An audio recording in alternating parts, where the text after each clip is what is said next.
And what are some of the salaries? So you said 7 people on this board. Do we know how much they make, or um, do they Yeah. make money at all, or is it all 7 make money on salaries? How does that work?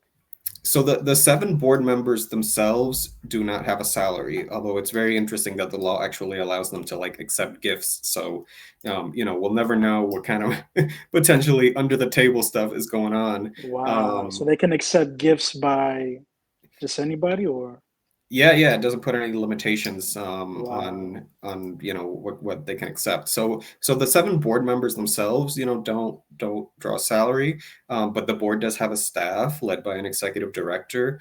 Right now, that executive director is Robert Mujica, who used to be Andrew Cuomo's budget chief when Cuomo was governor of New York.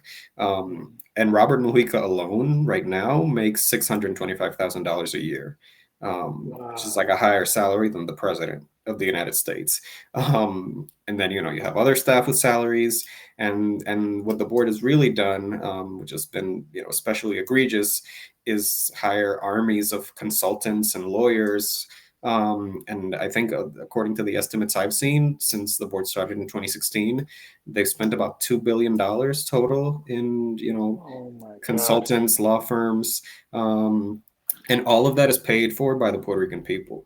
So that's kind of the insult to injury, even though this was, it's a body appointed by Congress.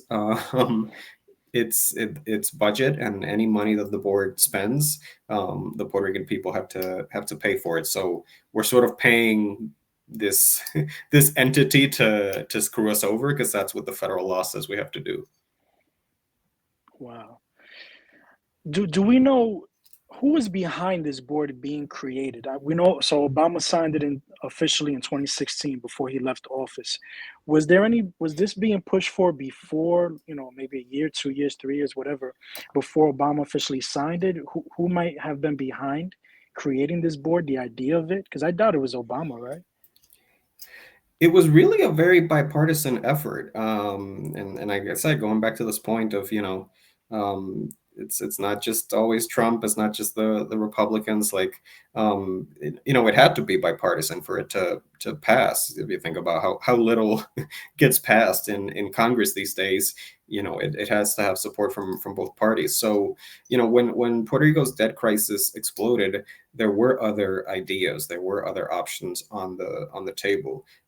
For example, some people said, hey, before we even do anything or try to restructure this debt, let's do an audit of the debt. Like, why doesn't the federal government mandate an audit of the debt? Because maybe some of the debt was accrued illegally and doesn't have to get paid. This should be like a step one thing that we do. Congress didn't want to do that. There was another proposal on the table to get Puerto Rico back into the bankruptcy code, and to return to Puerto Rico the power that it had had before 1984, to actually just declare Chapter 9 bankruptcy, and it'll be a process through the courts. There doesn't have to be an oversight board involved.